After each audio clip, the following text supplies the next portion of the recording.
ಮಂಡ್ಯಕ್ಕೆ ಹೋದರೆ ಚನ್ನಪಟ್ಟಣ ಕತೆ ಏನು? ಅಲ್ಲಿ ಗೆದ್ದು ಕ್ಷೇತ್ರ ಬಿಟ್ಟು ಹೋದರೆ ಇಲ್ಲಿ ಚಿಂತೆ. ರಾಮನಗರ ಹಿಡಿತಕ್ಕಾಗಿ HDK ಎಚ್ಚರಿಕೆ ಹೆಜ್ಜೆ. ಇದೇ ಇವತ್ತಿನ ಮಾರ್ನಿಂಗ್ ಸ್ಟೋರಿ ವಿಶೇಷ. ನಿಖಿಲೋ HDKನೋ? ನಾನು ನಾಗೇಂದ್ರ ಬಾಬು.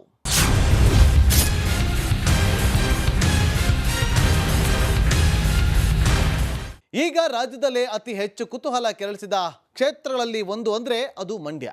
ಇಲ್ಲಿ ಲೋಕಸಭಾ ಚುನಾವಣೆಯಲ್ಲಿ ಯಾರು ಗೆಲ್ತಾರೆ ಅನ್ನೋದಕ್ಕಿಂತ ಹೆಚ್ಚಾಗಿ JDS ಕ್ಯಾಂಡಿಡೇಟ್ ಯಾರು ಅನ್ನೋ ಬಗ್ಗೆಯೇ ಕಾತುರತೆ ಅಧಿಕ. ಯಾಕಂದರೆ ಕಳೆದ ವಾರದ ತನಕ ಕೇಳಿಬಂದ ಹೆಸರು ಮಾಜಿ ಸಚಿವ CS ಪುಟ್ಟರಾಜು. ಕಳೆದ ವಾರದಿಂದ ಈಚೆಗೆ HDKಯ ಅಖಾಡಕ್ಕೆ ಧುಮುಕುವ ಬಗ್ಗೆ ಟಾಕ್ ಇದ್ರೆ ಈಗ ಇದು ಬದಲಾಗೋ ಲಕ್ಷಣ ತೋರಿದೆ. ಈಗ ತೆನೆಪಾಳ್ಯದಲ್ಲಿ ಉದ್ಭವಿಸಿರುವ ಪ್ರಶ್ನೆ, HDK ಬದಲು ನಿಖಿಲೆ ಮತ್ತೊಮ್ಮೆ ಇಲ್ಲಿಂದ ಕಣಕ್ಕಿಳಿತಾರಾ? ಚನ್ನಪಟ್ಟಣದಲ್ಲೇ ಉಳಿಯೋದು ಮಂಡ್ಯಕ್ಕೋ? ಗೊಂದಲ ಸೃಷ್ಟಿಸಿದ HDK ರಾಜಕೀಯ ಕೊಕ್ಕೆ. ಚನ್ನಪಟ್ಟಣ ಬಿಟ್ರೆ ತಪ್ಪುತ್ತಾ ರಾಮನಗರ ಹಿಡಿತ. ಗೊಂಬೆ ಆಡ್ಸೋಕೆ ಕಾದು ಕೂತ್ರ ಆ ಮೂವರು.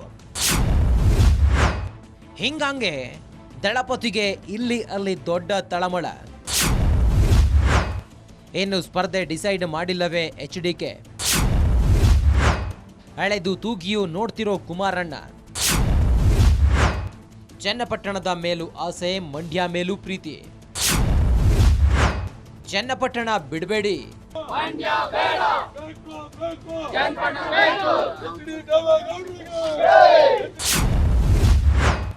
ಮಂಡ್ಯಕ್ಕೆ ಬರಲೇಬೇಕು.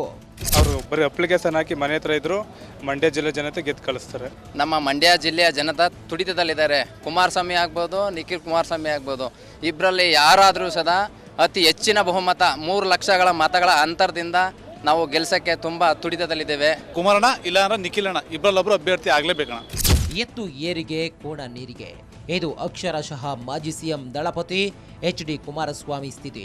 ಈಗಷ್ಟೇ ಯಶಸ್ವಿ ಹೃದಯ ಶಸ್ತ್ರಚಿಕಿತ್ಸೆ ಬಳಿಕ ಚೆನ್ನೈನಿಂದ ಮರಳಿರೋ HDKಗೆ ವಿಶ್ರಾಂತಿ ತಗೊಳ್ಳೋಕ್ಕಾಗಿ ದಿಂಬಿಗೆ ತಲೆ ಇಟ್ಟರೆ ಸಾಕು, ತಲೆ ಚಿಟ್ಟು. ಯಾಕಂದ್ರೆ HD ಕುಮಾರಸ್ವಾಮಿ ಮನೆ ಹೊರಗೆ ಮುಗಿಲು ಮುಟ್ಟಿತ್ತು ಅಭಿಮಾನಿಗಳ ಘೋಷಣೆ. ಬಹುತೇಕ ಎಲ್ಲರೂ ಇವತ್ತು ಬಂದಿದ್ದಾರೆ. ಇಲ್ಲಿ ಅವರವರ ಅಭಿಪ್ರಾಯಗಳು, ಅವ್ರದ್ದು ಒಂದೇ ಅಭಿಪ್ರಾಯ. ಕುಮಾರಣ್ಣ ಅವರು ಬಂದು ಈ ಮಂಡ್ಯ ಜಿಲ್ಲೆಯ ಲೋಕಸಭಾ ಕ್ಷೇತ್ರದಲ್ಲಿ ಸ್ಪರ್ಧೆ ಮಾಡಬೇಕು ಅಂತಕ್ಕಂಥದ್ದು ಒಂದು ಒತ್ತಡ ಏನು ಕೇಳಿ ಬರ್ತಾ ಇದೆ. ಅವರ ಒಂದು ಪ್ರೀತಿಗೆ ಬಹುಶಃ ಕುಮಾರಣ್ಣ ಅವರು ಅತಿ ಶೀಘ್ರದಲ್ಲೇ ಉತ್ತರವನ್ನು ಕೊಡಬೇಕಾಗ್ತದೆ. ಎಲ್ಲರ ಒಂದು ನಿರೀಕ್ಷೆ ಏನಿದೆ, ನಮ್ಮೆಲ್ಲರಿಗೂ ಗೊತ್ತಿದ್ದಾಗೆ ತಂದೆಯವರು ಮಾತನಾಡಬೇಕಾದ್ರೆ ಹೇಳ್ತಾ ಇದ್ರು, 2018ರಲ್ಲಿ ರಾಮನಗರ ಹಾಗೂ ಚನ್ನಪಟ್ಟಣ ಈ ಎರಡೂ ತಾಲೂಕಿನಲ್ಲಿ ಸ್ಪರ್ಧೆ ಮಾಡಿದಂಥದ್ದು. ಚನ್ನಪಟ್ಟಣದ ಕಾರ್ಯಕರ್ತರುಗಳು ಹಲವಾರು ವರ್ಷಗಳಿಂದ ಸಾಕಷ್ಟು ನೋವನ್ನು ಅನುಭವಿಸಿದರು. ಹಾಗಾಗಿ ಅಲ್ಲಿ ಒಂದು ಒತ್ತಡ ಕೇಳಿಬಂದಂಥ ಸಂದರ್ಭದಲ್ಲಿ ಅವರ ಒಂದು ಕೂಗಿಗೆ ಮಣಿದು ಕುಮಾರಣ್ಣ ಅವರು 2 ಕಡೆ ಸ್ಪರ್ಧೆ ಮಾಡ್ತಾರೆ. ಅದೊಂದು ಇತಿಹಾಸ. 2 ಕಡೆ ಜನಗಳ ಆಶೀರ್ವಾದ ಮಾಡ್ತಾರೆ.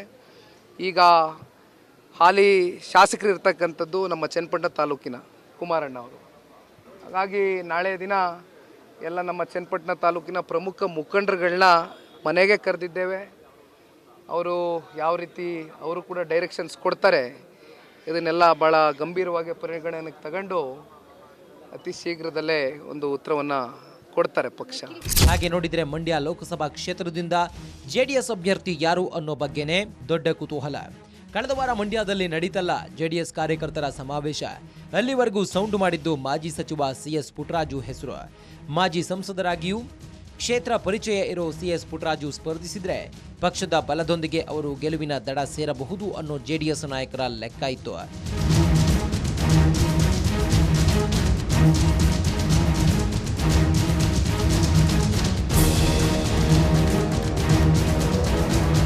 ಆದರೆ JDS ಸಮಾವೇಶದಲ್ಲಿ ಮಾತ್ರ ಅನುರಣಿಸಿದ್ದು ಕುಮಾರಸ್ವಾಮಿ ಆವೋ. ಕುಮಾರಸ್ವಾಮಿ ಮಂಡ್ಯಕ್ಕೆ ಬರಲಿ ಅಥವಾ ನಿಖಿಲ್ ಕುಮಾರಸ್ವಾಮಿ ಬರಲಿ, ಇಲ್ಲಾಂದ್ರೆ ಮಾಜಿ ಪ್ರಧಾನಿ HD ದೇವೇಗೌಡರು ಸ್ಪರ್ಧಿಸಿದ್ರು ಓಕೆ ಅಂತ HD ಕುಮಾರಸ್ವಾಮಿ ಎದುರು ಮುಖಂಡರು ಕಾರ್ಯಕರ್ತರು ಒತ್ತಾಯಿಸಿದ್ದೇ ತಡ ಕರಗಿತ್ತು HDK ಮನಸ್ಸು. 3-4 ದಿನ ಬಹುಶಃ ಮುಂದಿನ 25 ದಿನಗಳ ಕಾಲ ನಮ್ಮ ಕೈಲಾದ ಮಟ್ಟಿಗೆ NDA ಅಭ್ಯರ್ಥಿಗಳ ಪರವಾಗಿ 28 ಕ್ಷೇತ್ರಗಳಲ್ಲೂ ಗೆಲ್ಲಬೇಕು ಅಂತಕ್ಕಂಥದ್ದೇನಿದೆ ಆ ನಿಟ್ಟಿನಲ್ಲಿ ನನ್ನ ಕೈಲಾದಂಥ ರೀತಿಯಲ್ಲಿ ಚುನಾವಣಾ ಪ್ರಚಾರದಲ್ಲಿ ತೊಡಗುತ್ತೆ. ಎಷ್ಟು ದಿನ ರೆಸ್ಟ್ ಮಾಡೋಕ್ಕೆ ಹೇಳೋರೆ ಸರ್? ಇಲ್ಲ, ಒಂದು 3-4 ದಿನ ಹಾಕಿದರೆ ನನಗೆ ಸ್ವಲ್ಪ ವಾಕ್ ಮಾಡಲಿಕ್ಕೆ ಇನ್ನೊಂದು 2-3 ದಿವಸ ಬೇಕು. ಸರ್, ಮಂಡ್ಯದಿಂದ ತಾವೇ ಅಭ್ಯರ್ಥಿ ಅಂತ ಹೇಳಿ ಅದು ಇನ್ನೊಂದು 2 ದಿವಸದಲ್ಲಿ ತಿಳಿಸ್ತೀನಿ. ಮೊದಲೇ ಮಂಡ್ಯ ಕ್ಷೇತ್ರ ಒಕ್ಕಲಿಗರ ಹೃದಯನಾಡು. ಇಲ್ಲಿ ಪಕ್ಷಕ್ಕಿರೋ ನೆಲೆ ಅಲುಗಾಡದಂತೆ ಉಳಿಸಿಕೊಳ್ಬೇಕಂದ್ರೆ ಈ ಬಾರಿ ಚುನಾವಣೆಯನ್ನ ಗೆಲ್ಲಲೇಬೇಕು. ಪಕ್ಷದ ಬಲೂನ್ಗೆ ಪಿನ್ ಚುಚ್ಚೋಕೆ ತುದಿಗಾಲಲ್ಲಿ ನಿಂತ ಮಾಜಿ ದಳಪತಿ ಸಚಿವ ಎನ್ ಚಲುವರಾಯಸ್ವಾಮಿಗೆ ಟಕ್ಕರ್ ಕೊಡಬೇಕಂದ್ರೆ ಗೌಡರ ಕುಟುಂಬವೇ ಅಖಾಡಕ್ಕಿಳಿಯಬೇಕು ಅನ್ನೋದಿಲ್ಲಿ ಸ್ಥಳೀಯ ಜೆಡಿಎಸ್ ಕಾರ್ಯಕರ್ತರ ಅಭಿಲಾಷೆ. ಯಾವುದೇ ಗೊಂದಲಕ್ಕೊಳಗಾಗದೆ ಮಂಡ್ಯದಿಂದ ಅವರು ಸ್ಪರ್ಧೆಯನ್ನು ಮಾಡ್ತಕ್ಕಂಥದ್ದು ಮೈತ್ರಿಗೆ ಹೆಚ್ಚಿನ ಒಂದು ಶಕ್ತಿಯನ್ನು ಕೊಟ್ಟಂಗಾಗ್ತದೆ. ಅವರು ಮಂಡ್ಯದಿಂದ ಸ್ಪರ್ಧೆ ಮಾಡ್ತಕ್ಕಂಥದ್ರಿಂದ ಇತರೆ ಜಿಲ್ಲೆಗಳಿಗೂ ಕೂಡ ಪುಷ್ಟಿಯನ್ನು ಕೊಟ್ಟು ಆ ಕ್ಷೇತ್ರಗಳು ಕೂಡ ಗೆಲ್ಲಲಿಕ್ಕೆ ಒಂದು ಸಹಾಯ ಆಗ್ತದೆ. ಹಾಗಾಗಿ ಜನರು ಏನು ಹೆಚ್ಚಿನ ಒಂದು ನಿರೀಕ್ಷೆಯನ್ನು ಮಂಡ್ಯದಲ್ಲಿ ತಮ್ಮ ಬಗ್ಗೆ ಇಟ್ಕೊಂಡಿದ್ದಾರೋ ಅದನ್ನು ಹುಸಿಗೊಳಿಸದೆ ತಾವು ಮಂಡ್ಯದಲ್ಲಿ ಸ್ಪರ್ಧೆ ಮಾಡ್ತಕ್ಕಂಥದ್ದು ಅವಶ್ಯಕತೆ ಇದೆ.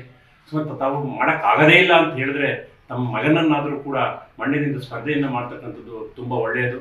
ತಾವು ಆರೋಗ್ಯವನ್ನು ಚೇತರಿಸಿಕೊಂಡು ಮಂಡ್ಯದಿಂದ ಸ್ಪರ್ಧೆಯನ್ನು ಮಾಡಿದ್ರೆ ಒಂದು ಮೈತ್ರಿಗೂ ಕೂಡ ಒಂದು ಬಲ ಬರುತ್ತದೆ. ಹಾಗಾಗಿ ಹೆಚ್ಚಿನ ಒಂದು ಸೀಟನ್ನು ಈ ಕರ್ನಾಟಕದಲ್ಲಿ ಗೆಲ್ಲಲಿಕ್ಕೆ ಸಾಧ್ಯ ಆಗ್ತದೆ. ಕಳೆದ ಬಾರಿ ಚುನಾವಣೆನೇ ಬೇರೆ, ಈ ಸಲ ಚುನಾವಣೆನೇ ಬೇರೆ.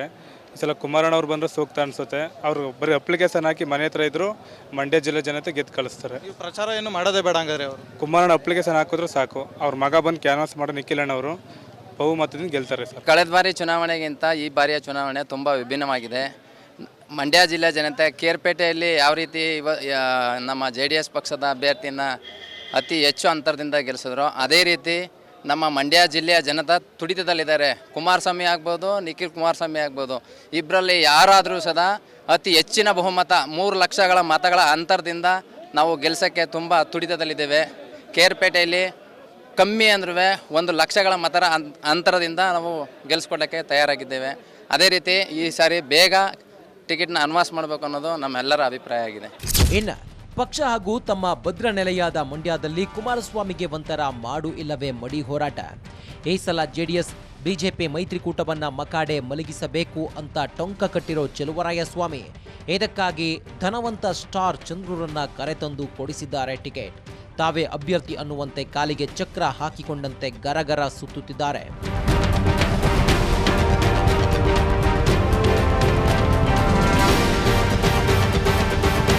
ಲೋಕಸಭಾ ಕ್ಷೇತ್ರ ವ್ಯಾಪ್ತಿ 7 ಶಾಸಕರನ್ನ ಹೊಂದಿರೋ ಕಾಂಗ್ರೆಸ್ ಕೂಡ ಗೆದ್ದೇ ತೀರೋ ಹುಮ್ಮಸ್ಸಿನಲ್ಲಿದೆ.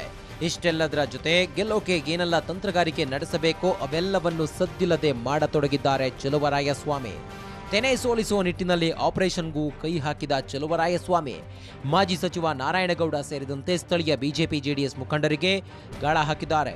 ಎಲ್ಲವೂ ಅಂದುಕೊಂಡಂತೆ ಆದರೆ ಶೀಘ್ರವೇ ಕಾಂಗ್ರೆಸ್ ಕ್ಯಾಂಪ್ ಸೇರಿಕೊಳ್ಳಲಿದ್ದಾರೆ ನಾರಾಯಣಗೌಡ ಹಾಗೂ ಕೆಲ ಜೆಡಿಎಸ್ ಮುಖಂಡರು. ಹೌದು, ನಾರಾಯಣಗೌಡರು ಜೊತೆ ಮಾತನಾಡಿದ್ವಿ, ಸಂಪರ್ಕದಲ್ಲಿದ್ದಾರೆ. ಆದಷ್ಟು ಬೇಗ ಅವರು ಮತ್ತು ನಮ್ಮ KR-ಪೇಟೆಯ ಗಾಂಧಿ ಅಂತ ಅನ್ಸ್ಕೊಂಡಂಥ ಕೃಷ್ಣ ಅವರು ಏನಿದ್ದಾರೆ ಅವರ ಹಿಂಬಾಲಕರಾಗಿ ನಮ್ಮ ಅಂಬರೀಷ್ ಇರ್ಬೋದು, ಇನ್ನೊಬ್ಬ ನಮ್ಮ ಮಂಜು ಅಂತ ಇರ್ಬೋದು, ಜವರಾಯಗೌಡರು ಇರ್ಬೋದು, ಜವರಾಯಗೌಡ ಅಂತ ಇರ್ಬೋದು, ಬೂಕಂಕೆರೆ ಜವರಾಯಗೌಡರು ಇರ್ಬೋದು, ಈ ಥರ ಒಂದು 100 ಜನ ಏನು ಅವತ್ತು ನಮ್ಮ ಕಾಂಗ್ರೆಸ್ನಲ್ಲೇ ಇದ್ದು ಕೆಲವಾರು ಇದರಿಂದ ಅವರು ನಾರಾಯಣಗೌಡರ ಜೊತೆ ಹೋಗಿದ್ರು. ಈಗ ಅದೇ ನಾರಾಯಣಗೌಡರು ಅವರು ಎಲ್ಲರೂ ಒಟ್ಟಾಗಿ ಸೇರೋ ಸಾಧ್ಯತೆ ಇದೆ. ಯಾವುದೇ ಕಂಡೀಷನ್ ಇಲ್ಲ. ಸೊ ಪಕ್ಷದ ಎಲ್ಲ ಸಿದ್ಧಾಂತಗಳಿಗೆ ಅವರು ಸಂಪೂರ್ಣವಾಗಿ ಸಹಕಾರ ಕರ್ಕೊಂಡು ಮಾಡ್ತಾರೆ. ಬಂದ ಮೇಲೆ ಯಾರ್ಯಾರಿಗೆ ಈ ಪಕ್ಷ ಗೌರವ ಕೊಡಬೇಕು, ಈಗ ನಾವೆಲ್ಲ ಚೆನ್ನಾಗಿಲ್ವ ಕಾಂಗ್ರೆಸ್ನಲ್ಲಿ, ನಮ್ಮನ್ನೆಲ್ಲ ಗೌರವ ನಡೆಸ್ಕೊತಾ ಇಲ್ವಾ? ಹೀಗೆ ಒಂದೆಡೆ ಮಂಡ್ಯದಲ್ಲಿನ ಜೆಡಿಎಸ್ ಟ್ಯೂಬ್ ಬ್ಲೋ ಮಾಡೋ ಹೊರಟಿರೋ ಕಾಂಗ್ರೆಸ್ ನಾಯಕರಿಗೆ ಕೌಂಟರ್ ಕೊಡಬೇಕು. ತೆನೆಗೊಂಚಲನ್ನ ಭದ್ರವಾಗಿ ಪಕ್ಷದಲ್ಲೇ ಉಳಿಸಿಕೊಳ್ಬೇಕಂದ್ರೆ ಮಂಡ್ಯಕ್ಕೆ HDK ಆಗಮನವೇ ಸೂಕ್ತ ಅಂತ ಕುಮಾರಣ್ಣ ಗೆದ್ರು ಅಳಲು ತೋಡಿಕೊಂಡಿದೆ ಲೋಕಲ್ ಜೆಡಿಎಸ್ ಪಡೆ. ಒಂದೊಮ್ಮೆ HDK ಅಥವಾ ನಿಖಿಲ್ ಬಾರದಿದ್ರೆ ಇನ್ನಷ್ಟು ಪ್ರಭಾವಿ ಜೆಡಿಎಸ್ ಮುಖಂಡರು ಆಪರೇಷನ್ ಟೇಬಲ್ ಮೇಲೆ ಮಲಗೋದು ಫಿಕ್ಸ್ ಅಂತನೂ ಆತಂಕ ಹೊರಹಾಕಿದೆ ತೆನೆ ದಳ. ಬಂದಿರೋ ಉದ್ದೇಶ ಏನು ಅಂತಾರೆ, ಇಲ್ಲ ಕುಮಾರಣ್ಣ ಆಗಿರ್ಬೋದು, ಇಲ್ಲ ನಿಖಿಲಣ್ಣ ಆಗಿರ್ಬೋದು, ಅವರು ಅಭ್ಯರ್ಥಿಯಾಗಿ ಘೋಷಣೆ ಆಗಲೇಬೇಕು ಅಂತ ಅದನ್ನು ತಿಳಿದುಕೊಳ್ಳಿಕ್ಕೋಸ್ಕರ ನಾವು ಕೇರ್ಪಡೆ ವಿಧಾನಸಭೆಯಿಂದ ಸಾವಿರಾರು ಸಂಖ್ಯೆಯಲ್ಲಿ ಬಂದಿದ್ದೀವಿ ಸರ್. ಇಲ್ಲಿ ನಮಗೆ ಕುಮಾರಣ್ಣ ಇಲ್ಲ ಅಂದ್ರೆ ನಿಖಿಲಣ್ಣ ಇಬ್ಬರಲ್ಲೊಬ್ಬರು ಅಭ್ಯರ್ಥಿ ಆಗಲೇಬೇಕಣ್ಣ.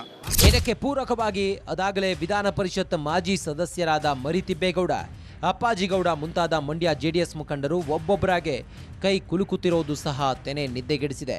ಅಟ್ಲೀಸ್ಟ್ ಕುಮಾರಸ್ವಾಮಿ ಕುಟುಂಬ ಮಂಡ್ಯದಿಂದ ಕಣಕ್ಕಿಳಿದ್ರೆ ಇಂಥ ವಲಸೆ ಕಾರ್ಯಕ್ರಮಗಳನ್ನು ತಡೆಯಬಹುದು ಅನ್ನೋದಿಲ್ಲಿ ಜೆಡಿಎಸ್ ಸ್ಥಳೀಯರ ಲೆಕ್ಕ. ಹೀಗಾಗಿ ಚೆನ್ನೈನಲ್ಲಿ ಹೃದಯ ಶಸ್ತ್ರಚಿಕಿತ್ಸೆಗೊಳಗಾದ ಎಚ್ಡಿಕೆಗೆ ಒಂದೆರಡು ದಿನ ಕಾಲ ರೆಸ್ಟ್ ತಗೊಳ್ಳೋಕು ಬಿಡದೆ ಮಂಡ್ಯ ಕಾರ್ಯಕರ್ತರು ಈ ಮಟ್ಟಿಗೆ ಬಿಗಿ ಪಟ್ಟು ಹಾಕಿ ಕೂತಿದ್ದು ಸ್ವಲ್ಪವೇ ಸ್ವಲ್ಪ ನೆಗ್ಲೆಕ್ಟ್ ಮಾಡಿದ್ರು ಮಂಡ್ಯ ಪಕ್ಷದ ಕೈಜಾರಲಿದೆ ಅನ್ನೋ ಭೀತಿ ಹಾಗೂ ಕಳಕಳಿ ಇದರ ಹಿಂದಿದೆ ಅನ್ನೋದು ಸತ್ಯ.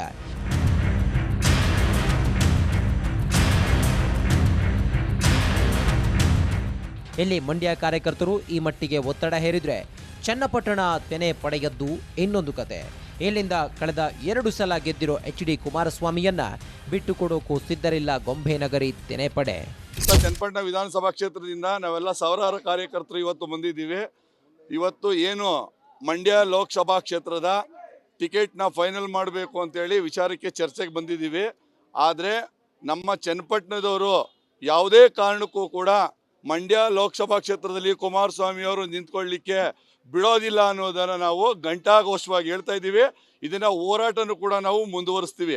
ಅದೇ ರೀತಿಲಿ ನಮಗೆ ಚನ್ನಪಟ್ಟಣಕ್ಕೆ ಕುಮಾರಸ್ವಾಮಿ ಅವರ ಅಗತ್ಯತೆ ಇದೆ. ಮತ್ತೆ ಮಂಡ್ಯಕ್ಕೆ ಬೇಕಾದ್ರೆ ನಮ್ಮ ದೇವೇಗೌಡರು ಸಾಹೇಬ್ರನ್ನ ನಿಲ್ಲಿಸ್ಲಿ, ನಿಖಿಲ್ ಅವ್ರನ್ನ ನಿಲ್ಲಿಸ್ಲಿ, ಸಾಮಾನ್ಯ ಕಾರ್ಯಕರ್ತರು ನಿಲ್ಲಿಸ್ಲಿ. ಆದರೆ ನಾವು ಯಾವುದೇ ಕಾರಣಕ್ಕೂ ಕುಮಾರಸ್ವಾಮಿ ಅವ್ರನ್ನ ಮಂಡ್ಯಕ್ಕೆ ಬಿಟ್ಕೊಡಕ್ಕೆ ನಾವ್ಯಾರು ತಯಾರಿಲ್ಲ ಅನ್ನೋ ಮಾತನ್ನ ನಿಮಗೆ ಮಾಧ್ಯಮದ ಮೂಲಕ ಘಂಟಾಘೋಷವಾಗಿ ಇಡೀ ರಾಮನಗರ ಜಿಲ್ಲೆ ಜನತೆಯ ಪರವಾಗಿ ನಾವು ಈ ಒಂದು ಒಕ್ಕಲೂರಿನ ಮನವಿಯನ್ನ ತೀರ್ಮಾನ ಮಾಡಿದ್ದೇವೆ. ಹಾಗಾಗಿ ನಮ್ಮ ನಾಯಕರಾದಂಥ ಕುಮಾರಸ್ವಾಮಿ ಅವರು ಯಾವುದೇ ಕಾರಣಕ್ಕೂ ಚನ್ನಪಟ್ಟಣ ಬಿಟ್ಟೋಗುವ ಮುನ್ನ ಚನ್ನಪಟ್ಟಣ ಜನತೆಗೆ ವಿಷ ಕೊಟ್ಟು ಹೋಗ್ಬೇಕು ಅಂತ ನಾನು ಈ ಮಾಧ್ಯಮಗಳ ಮೂಲಕ ಎಚ್ಚರಿಕೆ ಕೊಡ್ತಾ ಇದ್ದೀನಿ. ನಾವು ಉಗ್ರ ಪ್ರತಿಭಟನೆಗೆ ಮುಂದಾಗಬೇಕಾಗುತ್ತೆ. ಯಾವುದೇ ಕಾರಣಕ್ಕೂ ಮಂಡ್ಯದಲ್ಲಿ ಕುಮಾರಸ್ವಾಮಿ ಅವರು ನಿಂತ್ಕೊಳ್ಳಿಕ್ಕೆ ಬಿಡೋ ಪ್ರಶ್ನೆನೇ ಇಲ್ಲ. ಅವರು ಕರ್ನಾಟಕ ರಾಜ್ಯದ ಆಸ್ತಿ ಅನ್ನೋದು ಕೂಡ ಅರಿವಿದೆ, ಮತ್ತೆ ದೇಶದ ಆಸ್ತಿ ಅನ್ನೋದು ಕೂಡ ಅರಿವಿದೆ. ಆದ್ರೆ ಈ ಪಕ್ಷ ಉಳ್ಕೊಳ್ಬೇಕು ಅಂದ್ರೆ ಕುಮಾರಣ್ಣವರು ಯಾವುದೇ ಕಾರಣಕ್ಕೂ ಚನ್ನಪಟ್ಟಣ ಬಿಟ್ಟು ಹೋಗ್ಬಾರ್ದು ಅಂತ ನಾವೆಲ್ಲರೂ ಒಕ್ಕಲಿನ ತೀರ್ಮಾನ ತಗೊಂಡಿದೀವಿ. ನಾವು ಅವರು ಮಂಡ್ಯದಲ್ಲಿ ನಿಂತ್ಕೊಳ್ಳಲ್ಲ ಅಂತ ನಮ್ಗೆ ಆಶ್ವಾಸನೆ ಕೊಡೋ ಗಂಟ ನಾವು ಈ ಜಾಗ ಬಿಟ್ಟು ಕದಲಲ್ಲ. HDKಗೆ ಮಂಡ್ಯದಿಂದ ಗೆಲ್ಲೋ ಬಗ್ಗೆ ಯಾವುದೇ ಆತಂಕ ಇಲ್ಲ. ಬದಲಾಗಿ ಕುಮಾರಸ್ವಾಮಿ ಕಂಗೆಡಿಸುವಂತೆ ಮಾಡಿದ್ದು ಮತ್ತೊಂದು ಸಂಗತಿ. ಮಂಡ್ಯದಲ್ಲಿ ಸ್ಪರ್ಧಿಸಿದ್ರೆ ಕುಮಾರಸ್ವಾಮಿ ಸೇಫ್ ಅನ್ನೋ ಕಾನ್ಫಿಡೆನ್ಸ್ JDSನಲ್ಲಿದೆ. ಇಲ್ಲಿ ತೆನೆಪಡೆ ರೆಡ್ ಕಾರ್ಪೆಟ್ ಹಾಕಿ ಕಾದು ಕೂತ್ರೆ ಮಂಡ್ಯಕ್ಕೆ ಹೋಗ್ಲೋ ಬೇಡವೋ ಅಂತ ತಳಮಳದಲ್ಲಿದ್ದಾರೆ ದಳಪತಿ. ಇದಕ್ಕೆ ಕಾರಣ HDK ಅರಿವಾದ ಸತ್ಯ. ಚನ್ನಪಟ್ಟಣ ತೊರೆದ್ರೆ ರಾಮನಗರದಲ್ಲಿ ತಮ್ಮ ರಾಜಕೀಯ ಭವಿಷ್ಯವನ್ನೇ ಪಣಕ್ಕಿಟ್ಟಂತೆ. ರಾಮನಗರ ಜಿಲ್ಲೆ ಮೇಲೆ ಹಿಡಿತಕ್ಕೆ ಹಾತೊರೆದಿರುವ DKಶಿಗೆ ಬ್ರಹ್ಮಾಸ್ತ್ರ ಪ್ರಯೋಗಿಸಲು ಅವಕಾಶ ಮಾಡಿಕೊಟ್ಟಂತೆ. ಚನ್ನಪಟ್ಟಣ ಬಿಟ್ರೆ ತೆನೆ ಅಸ್ತಿತ್ವಕ್ಕೆ ಸಂಚಕಾರ. ಬೈ ಎಲೆಕ್ಷನ್ ಎದುರಾದರೆ ಕೈಜಾರುತ್ತಾ ಕ್ಷೇತ್ರ. ಈ ಸಲ ಲೋಕಸಭಾ ಅಖಾಡಕ್ಕೆ ಎಂಟ್ರಿ ಕೊಡೋಕೆ ಸಜ್ಜಾಗಿ ನಿಂತ HD ಕುಮಾರಸ್ವಾಮಿಗೆ ಇಲ್ಲಿ ತಡೆಗೋಡೆಯಾಗಿದ್ದು ಬೇರೆ ಯಾರೂ ಕಟ್ಟರ್ ವಿರೋಧಿಗಳಲ್ಲ, ಬದಲಾಗಿ ತಾವೇ ಸ್ವತಃ ಪ್ರತಿನಿಧಿಸ್ತಿರೋ ಚನ್ನಪಟ್ಟಣ ಕ್ಷೇತ್ರದ ಕಾರ್ಯಕರ್ತರು. ಈ ಬಾರಿಯ ಮಂಡ್ಯ ಲೋಕಸಭಾ ಚುನಾವಣೆಗೆ ಈಗಾಗಲೇ ಕೂಡ JDSನ ವರಿಷ್ಠರಾಗಿರ್ತಕ್ಕಂತಹ ಕುಮಾರಸ್ವಾಮಿ ಅವರು ಸ್ಪರ್ಧೆಯನ್ನು ಮಾಡಬೇಕು ಅಂತನ್ನುವಂಥದ್ದು ಸಾಕಷ್ಟು ಚರ್ಚೆಗಳು ಆಗ್ತಾ ಇದೆ. ಅದರ ಜೊತೆಗೆ ಮಂಡ್ಯದ ಕಾರ್ಯಕರ್ತರು ಕೂಡ ಸಾಕಷ್ಟು ಒತ್ತಡವನ್ನು ಆಗ್ತಾ ಇದ್ದಾರೆ. ಆದರೆ ಚನ್ನಪಟ್ಟಣದ ಕಾರ್ಯಕರ್ತರು ಮಾತ್ರ ಕುಮಾರಸ್ವಾಮಿ ಅವರು ಚನ್ನಪಟ್ಟಣದಲ್ಲೇ ಇರಬೇಕು, ರಾಜಕಾರಣದಲ್ಲೇ ಕೂಡ ಇರಬೇಕು, ಅವ್ರು ಯಾವುದೇ ಕಾರಣಕ್ಕೂ ಮಂಡ್ಯಕ್ಕೆ ಹೋಗಬಾರ್ದು ಅಂತನ್ನುವಂತಹ ನಿಟ್ಟಿನಲ್ಲಿ ಒತ್ತಡವನ್ನು ಆಗ್ತಾ ಇದ್ದಾರೆ. ಇಲ್ಲಿ ಇನ್ನೊಂದು ಅಂಶದ ಬಗ್ಗೆಯೂ ನಡೆಯಬೇಕಿತ್ತು ಚಿತ್ತ. HDK ಮಂಡ್ಯ ಶಿಫ್ಟ್ ಹಿಂದೆ ಇದೆ ಇನ್ನೊಂದು ಮೆಗಾ ಪ್ಲಾನ್. ಇದನ್ನ ಎಲ್ಲೋ ಓಪನ್ ಆಗಿ ಹೇಳದಿದ್ರು HDK ಮನದಾಳದಲ್ಲಿರೋ ಆಸೆ ಅಂದ್ರೆ ಮಂಡ್ಯ ಗೆದ್ರೆ ಅಲ್ಲಿ ತೆರವಾಗುತ್ತಲ್ಲ ಚನ್ನಪಟ್ಟಣ ಅನ್ನೋದು. ಅಲ್ಲಿಂದ ಕಣಕ್ಕಿಳಿಸೋಕೆ HDK ಪ್ಲಾನ್ ಮಾಡಿದ್ದು ಪುತ್ರ ನಿಖಿಲ್ ಕುಮಾರಸ್ವಾಮಿಯನ್ನ.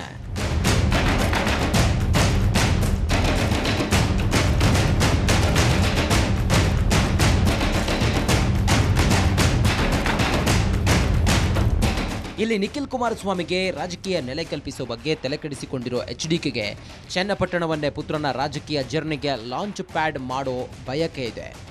ಮೊದಲು ಮಂಡ್ಯ ಲೋಕಸಭಾ ಚುನಾವಣೆಯಲ್ಲಿ ಸೋತ ನಿಖಿಲ್ಗೆ ಕಳೆದ ಸಲ ರಾಮನಗರ ವಿಧಾನಸಭಾ ಚುನಾವಣೆಯಲ್ಲೂ ಆಗಿದ್ದು ಸೋಲು. ಇದರಿಂದ ನಿರಾಸೆಯಲ್ಲಿರೋ ಪುತ್ರನಿಗೆ ಚನ್ನಪಟ್ಟಣ ಕ್ಷೇತ್ರವನ್ನಾದರೂ ಗಟ್ಟಿ ಮಾಡಿಕೊಡಬೇಕು ಅನ್ನೋ ಲೆಕ್ಕಾಚಾರದಲ್ಲಿದ್ದಾರೆ HDK.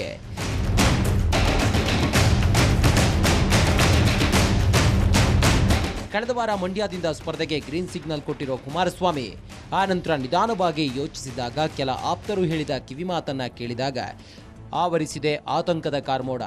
ಯಾಕಂದ್ರೆ ಚನ್ನಪಟ್ಟಣದ ಸ್ಥಿತಿ ಅಂದುಕೊಂಡಂತೆ ಸುಲಭವಲ್ಲ. ಮಂಡ್ಯದಲ್ಲಿ ಎದುರಾಳಿ ಕಾಂಗ್ರೆಸ್ ಅಭ್ಯರ್ಥಿಯಾಗಿ ರೊಕ್ಕದ ಕುಳ ಕಣಕ್ಕಿಳಿದ್ರು.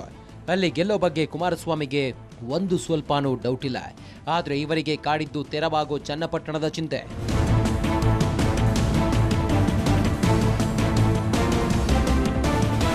ಚನ್ನಪಟ್ಟಣದಲ್ಲಿ ಎಚ್ಡಿಕೆ ಎದುರು ಸೋತ ಸಿಪಿ ಯೋಗೇಶ್ವರ್ ಈಗ ಬಿಜೆಪಿ ಜೆಡಿಎಸ್ ದೋಸ್ತಿಯಿಂದಾಗಿ ಸೈಲೆಂಟ್ ಆಗಿದ್ದಾರೆ. ಮಂಡ್ಯ ಗೆದ್ದು ಉಪಚುನಾವಣೆ ನಡೆದರೆ ಜೆಡಿಎಸ್ಗೆ ಕ್ಷೇತ್ರ ಬಿಟ್ಟುಕೊಡೋ ಬಗ್ಗೆಯೂ ಯಾವುದೇ ತಕರಾರು ಇಲ್ಲ. ಆದರೆ ಒಂದೊಮ್ಮೆ ಮಂಡ್ಯದಲ್ಲಿ ಕುಮಾರಸ್ವಾಮಿ ಗೆಲುವು ಸಾಧಿಸಿದ ಬಳಿಕ ನಿಜವಾಗಿಯೂ ಚನ್ನಪಟ್ಟಣ ಕ್ಷೇತ್ರಕ್ಕೆ ಬೈ ಎಲೆಕ್ಷನ್ ಅನೌನ್ಸ್ ಆದರೆ ಇದು ಮುಂದಿನ 5-6 ತಿಂಗಳ ಕಥೆಯಾದರೂ ಇದರ ಬಗ್ಗೆ ಲೆಕ್ಕಾಚಾರವೂ ಇರಬೇಕಲ್ಲ.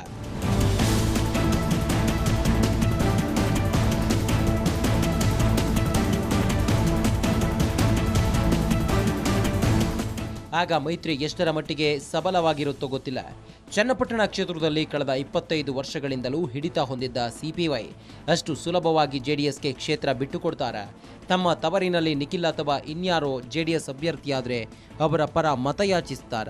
ಕುಮಾರಸ್ವಾಮಿ ಅವರು ಮಂಡ್ಯ ಲೋಕಸಭೆ ಚುನಾವಣೆಯಲ್ಲಿ ಸ್ಪರ್ಧೆಯನ್ನು ಮಾಡಲಿಕ್ಕೆ ಹಿಂದೇಟನ್ನು ಆಗ್ತಾ ಇದ್ದಾರೆ ಅಂತನ್ನುವಂಥದ್ದು. ಹಾಗಾಗಿ ಕೆಲ ಕಾರ್ಯಕರ್ತರು ಮತ್ತು ಕೆಲ ಮುಖಂಡರ ಒತ್ತಾಯವಾಗಿರ್ತಕ್ಕಂಥದ್ದು ಅಂದರೆ ಮಂಡ್ಯ ಲೋಕಸಭಾ ಕ್ಷೇತ್ರದಿಂದ ನಿಖಿಲ್ ಕುಮಾರಸ್ವಾಮಿ ಅವರು ಸ್ಪರ್ಧೆಯನ್ನು ಮಾಡಲಿ, ಆದರೆ ಕುಮಾರಸ್ವಾಮಿ ಅವರು ಮಾತ್ರ ಚನ್ನಪಟ್ಟಣ ವಿಧಾನಸಭಾ ಕ್ಷೇತ್ರದಲ್ಲೇ ಇರಬೇಕು, ಕುಮಾರಸ್ವಾಮಿ ರಾಜಕಾರಣದಲ್ಲಿ ಇರಬೇಕು ಅಂತನ್ನುವಂತಹ ಒಂದಷ್ಟು ಒತ್ತಡಗಳು ಇದೆ. ಈ ಒತ್ತಡಗಳ ನಡುವೆ ಕುಮಾರಸ್ವಾಮಿ ಅವರು ಇಲ್ಲ ಯಾವ ಲೆಕ್ಕಾಚಾರವನ್ನು ಹಾಕ್ತಾರೆ ಅಂತನ್ನುವಂಥದ್ದನ್ನು ನೋಡಬೇಕಾಗಿದೆ. ಒಂದು ವೇಳೆ ಕುಮಾರಸ್ವಾಮಿ ಅವರು ಮಂಡ್ಯ ಲೋಕಸಭೆಯಿಂದ ಸ್ಪರ್ಧೆಯನ್ನು ಮಾಡಿ ಗೆಲುವನ್ನು ಸಾಧಿಸಿದಂಥ ಸಂದರ್ಭದಲ್ಲಿ ಚನ್ನಪಟ್ಟಣದಂತಹ ಉಪಚುನಾವಣೆ ಇದೆ, ಆ ಉಪಚುನಾವಣೆಯನ್ನೇನಾದರೂ ಸಿಪಿ ಯೋಗೇಶ್ವರ್ ಅವರನ್ನ ಮೈತ್ರಿ ಅಭ್ಯರ್ಥಿಯಾಗಿ ಕಣಕ್ಕಿಳಿಸಲಿಲ್ಲ ಅಂತಂದರೆ ಸಿಪಿ ಯೋಗೇಶ್ವರ್ ಕೂಡ ಪಕ್ಷವನ್ನು ತೊರೆದು ಪಕ್ಷೇತರವಾಗಿ ಅಥವಾ ಬೇರೆ ಪಕ್ಷದಿಂದ ಸ್ಪರ್ಧೆ ಮಾಡುವಂತಹ ಸಾಧ್ಯತೆಗಳಿದೆ ಅಂತನ್ನುವಂಥ ಮಾತುಗಳು ಕ್ಷೇತ್ರದಲ್ಲಿ ಓಡಾಡ್ತಾ ಇದೆ. ಮಹತ್ವಾಕಾಂಕ್ಷಿ ಸಿಪಿವೈ ರಾಜಕೀಯ ಹಿಸ್ಟರಿ ನೋಡಿದರೆ ಖಂಡಿತ ಇದು ಅನುಮಾನ. ಒಂದೊಮ್ಮೆ ಬಿಜೆಪಿಯೇ ಜೆಡಿಎಸ್ಗೆ ಕ್ಷೇತ್ರ ಬಿಟ್ಟುಕೊಡೋ ಬಗ್ಗೆ ಪ್ರಕಟಿಸಿದ್ರು, ಸಿಪಿವೈಗೆ ತೆನೆ ಅಭ್ಯರ್ಥಿ ಪರ ಪ್ರಚಾರಕ್ಕೆ ಸೂಚಿಸಿದ್ರು. ಇದಾಗುತ್ತೆ ಅಂತ ನಂಬೋಕಂತೂ ಆಗಲ್ಲ. ಸಿಪಿ ಯೋಗೇಶ್ವರ್ ಅವರು ಕೂಡ ತಾವು ಲೋಕಸಭೆಗೆ ಸ್ಪರ್ಧೆಯನ್ನು ಮಾಡೋದಿಲ್ಲ ಅಂತೇಳಿ CN ಮಂಜುನಾಥ್ ಅವರನ್ನ ಬೆಂಗಳೂರು ಗ್ರಾಮಾಂತರದಿಂದ ಕಣಕ್ಕಿಳಿಸಿದ್ರು. ಆದರೆ ಅವರಿಗೆ ರಾಜ್ಯ ರಾಜಕಾರಣದಲ್ಲಿ ಇರಬೇಕು ಅಂತನ್ನುವಂತಹ ಆಸೆ ಇದೆ ಅಂತನ್ನುವಂಥದ್ದನ್ನು ಕೂಡ ವ್ಯಕ್ತಪಡಿಸಿದರು. ಒಂದು ವೇಳೆ ಚನ್ನಪಟ್ಟಣಕ್ಕೆ ಬೈ ಎಲೆಕ್ಷನ್ ಆದಂಥ ಸಂದರ್ಭದಲ್ಲಿ ಮೈತ್ರಿ ಅಭ್ಯರ್ಥಿ ಯಾರಾಗ್ತಾರೆ? ನಿಜಕ್ಕೂ ಕೂಡ ಚನ್ನಪಟ್ಟಣದಂಥ ಕಾರ್ಯಕರ್ತರು ಮೈತ್ರಿ ಅಭ್ಯರ್ಥಿಯಾಗಿ ಸಿಪಿ ಯೋಗೇಶ್ವರನ್ನು ಒಪ್ಕೊಳ್ತಾರ ಅಂತನ್ನುವಂಥದ್ದು, ಜೊತೆಗೆ JDSನ ನಾಯಕರು ಸಿಪಿ ಯೋಗೇಶ್ವರ್ಗೆ ಅಲ್ಲಿ ಮಣೆಯನ್ನು ಹಾಕ್ತಾರ ಅಂತನ್ನುವಂಥದ್ದು ಕೂಡ ಪ್ರಶ್ನಾರ್ಥಕವಾಗಿರ್ತಕ್ಕಂತಹ ವಿಚಾರ. ಇನ್ನು ರಾಮನಗರದಲ್ಲಿ ಪ್ರಾಬಲ್ಯ ಸಾಧಿಸೋ ಗುರಿ ಹೊಂದಿದ DK ಶಿವಕುಮಾರ್ ಆಗ ಸುಮ್ಮನೆ ಕೂರುತ್ತಾರೆ. ಮೊದಲೇ ಜಿಲ್ಲೆಯಲ್ಲಿ ಜೆಡಿಎಸ್ ಬಳಿ ಇರೋ ಏಕೈಕ ಕ್ಷೇತ್ರ ಚನ್ನಪಟ್ಟಣ. ಎಲ್ಲೂ ತೆನೆ ಪಕ್ಷವನ್ನ ಸೋಲಿಸಿಬಿಟ್ರೆ ಕುಮಾರಸ್ವಾಮಿಯನ್ನ ರಾಜಕೀಯವಾಗಿ ಹಿಂದಿಕ್ಕೋಕೆ ಇದೇ ಮೆಟ್ಟಿಲು ಅನ್ನೋ ಫ್ಯಾಕ್ಟ್ ಅರಿತ DK ಆಗ ಉರುಳಿಸಿರಬಹುದು ದೊಡ್ಡ ಗಾಳ. ಒಂದು ವೇಳೆ ಚನ್ನಪಟ್ಟಣದಲ್ಲಿ ಇದೇ ರೀತಿಯಾದಂತಹ ಗೊಂದಲದ ವಾತಾವರಣ ಏನಾದ್ರು ನಿರ್ಮಾಣ ಆದಂತಹ ಸಂದರ್ಭದಲ್ಲಿ ಇದೇ ಒಂದು ಸಮಯವನ್ನ DK ಬ್ರದರ್ಸ್ ಕಾದು ಕುಳಿತಿದ್ದಾರೆ. ಯಾಕೆಂದ್ರೆ ರಾಮನಗರದಲ್ಲಿ ಪ್ರಮುಖವಾಗಿ ಕುಮಾರಸ್ವಾಮಿ ಮತ್ತು ಅವರ ಕುಟುಂಬವನ್ನು ಸಂಪೂರ್ಣವಾಗಿ ರಾಮನಗರದಿಂದ ತೊಲಗಿಸಬೇಕು ಅಂತ ಹೇಳಿ ಕಾದು ಕುಳಿತಿದ್ದಾರೆ. ಅವರ ಪಕ್ಷದ ಅಸ್ತಿತ್ವವನ್ನ ಯಾವುದೇ ಕಾರಣಕ್ಕೂ ಬೆಳೀಲಿಕ್ಕೆ ಬಿಡಬಾರದು ಅಂತನ್ನುವಂತ ನಿಟ್ಟಿನಲ್ಲಿ ಕಾದು ಕುಳಿದಿರ್ತಕ್ಕಂತಹ DK ಬ್ರದರ್ಸ್ ಆ ಸಮಯವನ್ನು ಖಂಡಿತವಾಗಿ ಉಪಯೋಗ ಮಾಡ್ಕೊಳ್ತಾರೆ. ಒಂದು ವೇಳೆ ಏನಾದರೂ ಸಿಪಿ ಯೋಗೇಶ್ವರ್ ಮುನಿಸಿಕೊಂಡಂತಹ ಸಂದರ್ಭದಲ್ಲಿ ಅವರು ಸಿಪಿ ಯೋಗೇಶ್ವರ್ನ ಪಕ್ಷಕ್ಕೆ ಸೇರ್ಪಡೆ ಮಾಡಿಕೊಂಡು ಕಾಂಗ್ರೆಸ್ ಮುಖಾಂತರ ಅವರನ್ನು ಸ್ಪರ್ಧೆಯನ್ನ ಮಾಡಿಸಿ ಆ ಮೂಲಕ ಯಾರು ಸ್ಪರ್ಧೆಯನ್ನ ಮಾಡ್ತಾರೆ ಅಂದ್ರೆ JDSನಿಂದ ಯಾರು ಸ್ಪರ್ಧೆ ಮಾಡ್ತಾರೆ ಅವರನ್ನ ಸೋಲಿಸುವಂತ ತಂತ್ರ ಕೂಡ ಎದುರಾಗುತ್ತೆ. ಹೇಗಿದ್ರು ಚನ್ನಪಟ್ಟಣದಲ್ಲಿ ತಮ್ಮದೇ ಆದ ಸ್ವಂತ 60ರಿಂದ 70 ಸಾವಿರ ಮತಗಳ ಬ್ಯಾಂಕ್ ಹೊಂದಿದ್ದಾರೆ ಸಿಪಿವೈ.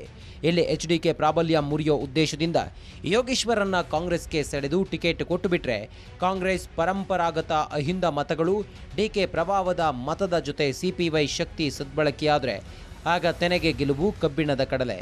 ಇರೋ ಒಂದು ಕ್ಷೇತ್ರವು ಕೋತ. ಇದಕ್ಕಿಂತ ಹೆಚ್ಚಾಗಿ ಪುತ್ರ ಸತತ 3 ಸಲವೂ ಸೋತು ಬಿಟ್ರೆ ರಾಜಕೀಯ ಭವಿಷ್ಯಕ್ಕೂ ಸಂಚಕಾರ ಫಿಕ್ಸ್.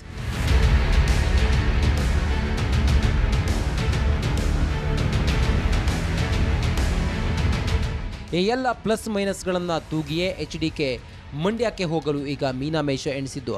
ಮೊದಲು ರೆಡಿ ಇದ್ದ HDK ಈಗ ಪಾನಿಡೋಕೆ ಹೊರಟಿದ್ದಾರೆ. ತಮ್ಮ ಬದಲಿಗೆ ನಿಖಿಲ್ರನ್ನ ಮಂಡ್ಯದಿಂದ ಏಕೆ ಕಣಕ್ಕಿಳಿಸಬಾರದು ಹೀಗೆ ಯೋಚಿಸಿರುವ HD ಕುಮಾರಸ್ವಾಮಿ ಬಹುಶಃ ಮಂಗಳವಾರದ ಸಭೆ ಹೊತ್ತಿಗೆ ಮಂಡ್ಯ ಕ್ಯಾಂಡಿಡೇಟ್ ಫೈನಲ್ ಮಾಡೋ ಚಾನ್ಸ್ ಇದೆ. JDS ಅಭ್ಯರ್ಥಿಯಾಗಿ ನಿಖಿಲ್ ರಂಗ ಪ್ರವೇಶ ಆದರೂ ಅಚ್ಚರಿಯಿಲ್ಲ. JDS ಲೋಕಸಭಾ ಚುನಾವಣೆಯಲ್ಲಿ ಗೆಲ್ಲೋ ಜೊತೆಗೆ ಮುಂದಿನ ರಾಜಕೀಯ ಭವಿಷ್ಯವನ್ನು ಮಜಬೂತು ಮಾಡಿಕೊಳ್ಳಬೇಕು ಅನ್ನೋ ಲೆಕ್ಕದೊಂದಿಗೇನೆ ಬಿಜೆಪಿ ಜೊತೆ ಕೈ ಜೋಡಿಸಿದ್ದು. ಆದರೆ ಎಲ್ಲೋ ಒಂದು ಕಡೆ ಒಂದೇ ಒಂದು ತಪ್ಪು ಹೆಜ್ಜೆ DK ಕೈಗೆ JDSೇ ಎಲ್ಲಿ ಚಾಟಿ ಕೊಟ್ಟಂತಾಗಿಬಿಡುತ್ತೋ ಅನ್ನೋ ಆತಂಕ HDKಗೆ ಕಾಡಿದೆ. ಹೀಗಾಗಿಯೇ ಮಂಡ್ಯ ಕ್ಷೇತ್ರಕ್ಕೆ ಇನ್ನೂ ಅನೌನ್ಸ್ ಆಗ್ತಿಲ್ಲ JDS ಅಭ್ಯರ್ಥಿ. ಚನ್ನಪಟ್ಟಣದಿಂದ ಒಂದು ಕಾಲು ಹೊರಗೆ ಇಟ್ಟರೆ ಜಿಲ್ಲೆ ಮೇಲಿನ ಹಿಡಿತ ಸಡಿಲವಾಗುತ್ತೆ. ಇದೇ ಈಗ HDKಗೆ ಕನ್ಫ್ಯೂಷನ್ ಉಂಟು ಮಾಡಿದ್ದು. ಯಾವುದಕ್ಕೂ ಮಂಡ್ಯಕ್ಕೆ HDKನೋ ನಿಖಿಲ್ಲೋ ಅನ್ನೋ ಬಗ್ಗೆ ಇನ್ನು ಒಂದೆರಡು ದಿನಗಳಲ್ಲಿ ಸಿಗಲಿದೆ ಉತ್ತರ. ಇದಾಗಿತ್ತು ಈವರೆಗಿನ ಬರ್ನಿಂಗ್ ಸ್ಟೋರಿ ವಿಶೇಷ. ನೋಡ್ತಾ ಇರಿ ರಿಪಬ್ಲಿಕ್ ಕನ್ನಡ, ಇದು ನಿಮ್ಮ ಧ್ವನಿ.